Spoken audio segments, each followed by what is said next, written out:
Alright everybody, welcome to or back to the channel here on Pineapple's Garage. Today, doing another review, but kind of a comparison. So, I'm currently recording on two separate mic setups. I'm currently recording on two different motovlog setups completely. One of them is the GoPro with the Purple Panda microphone.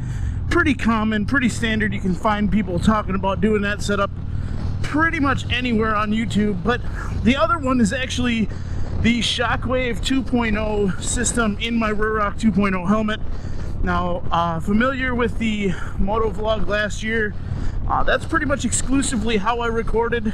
I recorded MP3 files basically through a pro audio recording software on the iPhone, and then used the Bluetooth connectivity of the Shockwave system to actually link everything up.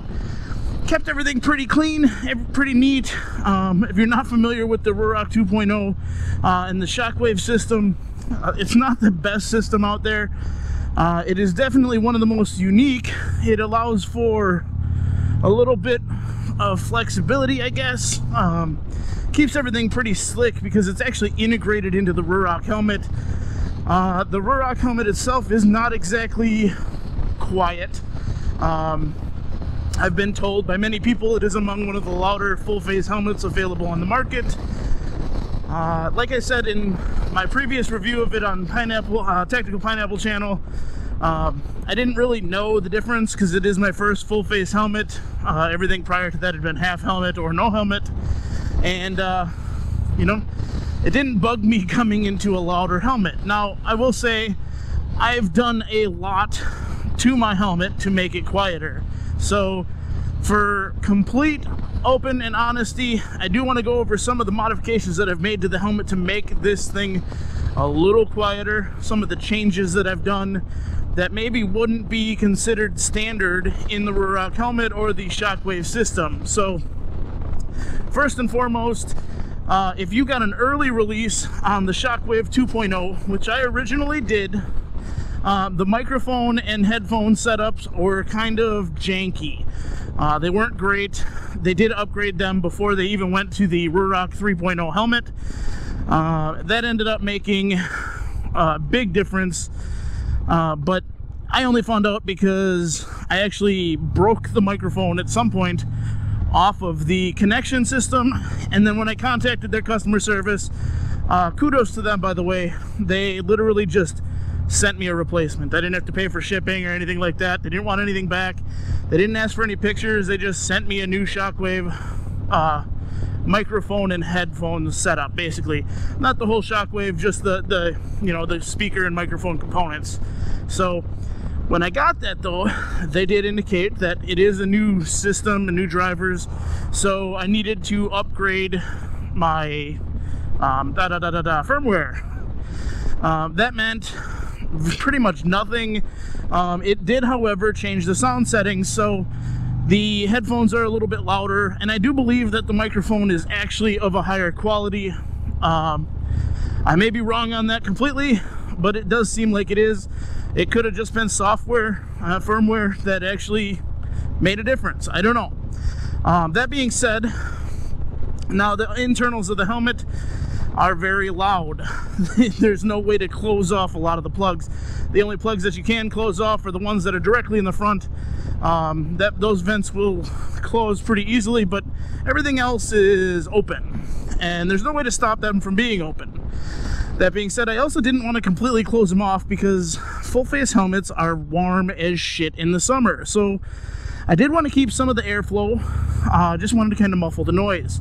So internally, I removed the liner, I guess you would say, and then I actually just took a single strip of gaffer's tape over each of the holes that went from the shell through the foam, and then that actually just kind of created a muffler system. So I can keep the vents open, I can keep airflow, but the wind coming into the helmet isn't so great that it makes a big difference on the noise. I did some of that between the last motovlog and this motovlog, so you can hear a definite difference. Our winds are still pretty heavy. I believe today we're looking at about 12 to 14 mile an hour winds. I'm also, because I actually want you guys to hear me clearly for this review and give these both of these systems a fair shake, I am taking city roads essentially, going slower route, so you don't have to hear 70-mile-an-hour winds. I will get up to speed at some point, and you will be able to hear the wind noise, to be fair, and I am going to be switching back and forth between the two coming up. My main setup now, as I said, is going to be the Purple Panda into the GoPro, using the GoPro audio interface, the adapter for that. Main reason for that is it just makes editing that much more simple for me, so I don't have to worry about actually syncing my audio to my video, because so long as I'm using the GoPro, it's going to do it for me. My video and audio are already in a single track.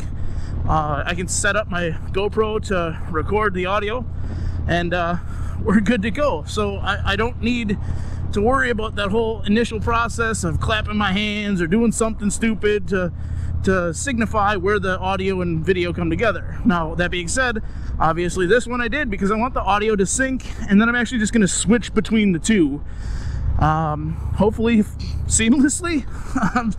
But then you guys can get an actual representation of the two systems. So obviously pluses and minuses to both. The plus to the Shockwave is it's 100% already integrated into the helmet. It comes with a speaker system, so you can Bluetooth music, you can Bluetooth pretty much anything, calls, whatever, right through the system, which, if you're a fan of Bluetooth usage, is good. It's not always perfect, it's not always ideal. You know, battery usage on your phone, you're using extra battery that you may not have a recharging system for. Let's see, there's other things. You got like the Bluetooth connectivity, right? So depending on your phone, the Bluetooth doesn't always connect right. So you got that issue too. So some phones just have shitty Bluetooth connections, and there's nothing you can really do about it. The big pros, though, is it's 100% integrated into the helmet. It's always with you. You never have to worry about not having the microphone or anything like that. Now, technically, I don't have to worry about that either anymore with the Purple Panda, because I have integrated it into the helmet. So I actually have on one side of my helmet the Purple Panda, and on the other side the Shockwave microphone, and they're pretty much in the exact same position, just opposite sides inside the helmet. So I am the same distance, I am the same everything, and they're getting the same basically wind on both sides. Now, with the Purple Panda microphone, obviously some people have had varying results with them. They're a smaller microphone company, they're not an expensive company, and each Purple Panda microphone costs about $25 if you get it with a kit, which I definitely recommend because you get a bunch of accessories, one of them being the TRRS to TRS adapter, which you will need to go into the GoPro audio interface. You need TRS, and the microphone itself is a TRRS. So going into smartphones, you can go straight from that, you know, the microphone into the smartphone, but into the audio interface for the GoPro you do need the adapter. Most of the kits for the Purple Panda actually come with it, so you're not spending any more to get it, which is good, because the audio interface itself you can find used probably for 40 bucks anywhere. I mean, you can probably find them down to 20 bucks if you find somebody who knows what they got, or doesn't know what they got really, all the way up to 65 bucks brand new. I think that's what they cost. So it is a more expensive setup, but if you're gonna go the GoPro route, like I said, as far as editing, it makes a big difference. Now, the audio quality, I can't hear the two right now, so obviously I'm going blind. I don't know the difference. I will go ahead and we'll switch back and forth between the two, and I'll have labels like I've probably already done at the bottom of the screen. So we'll do a real quick test while we're sitting here at the stoplight. Without moving, you are hearing the, now with the visor open, we'll do a quick test. Right now, just going, we will go ahead and say this is the Purple Panda microphone. Peter Piper picked a pack of pickled peppers. And then this will be the Shockwave microphone system. Peter Piper picked a pack of pickled peppers. Now, why did I say that? I don't fucking know, because I picked something and goddammit, it worked out pretty well for me. So we're going to close the visor now, and we're going to do it again. And we'll go with the Shockwave system. It's Peter Piper picked a peck of pickled peppers. And then we'll go with the Purple Panda system, where Peter Piper picked a peck of pickled peppers. And, you know, I'm hoping there's a distinct difference, but then again, there could be no difference. And either way, you know, it's kind of a judgment call. You let me know in the comments section which you think sounds better.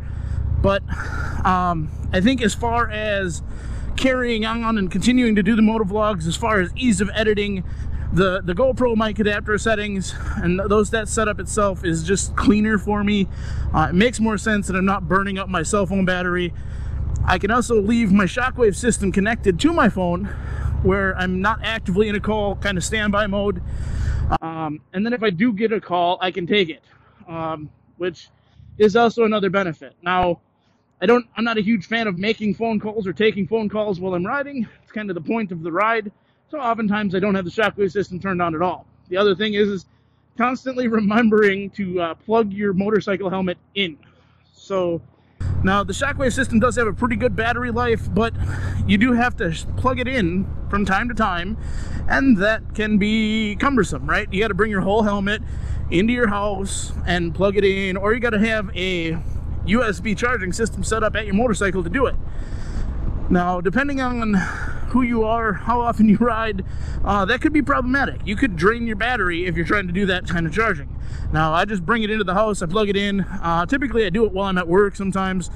I'm already there, I've already got the USB just sitting there, and I'll just plug it in while I'm there. So, typically not a problem, but it is something you have to remember to do.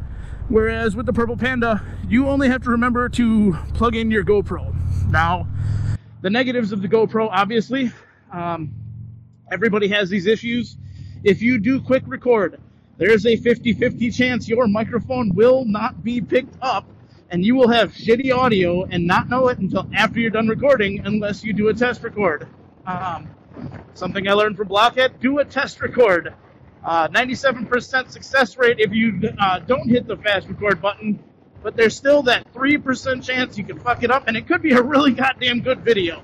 So now, as you can tell, we're going 60 miles an hour. We are on the highway / freeway, whatever.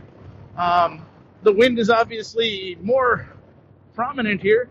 So with the wind, I'm going to go ahead and say, let's test out that Shockwave system and say Peter Piper picked a pack of pickled peppers. And then now we're going to go ahead and switch over to the Purple Panda microphone and say Peter Piper picked a pack of pickled peppers. I'm, again, hoping there's a distinct difference. If not, you know, good for that. I'm going to listen to it. I'm going to tell you in the comments or in my description what I think what I think is the better system. But I would like for you guys to weigh in down in the comments section. What is the better system? Whether or not videos like this are enjoyable to you. And at the end of the day, just tell me what you're thinking, man. These videos, these comparison videos, are something that I really do kind of enjoy.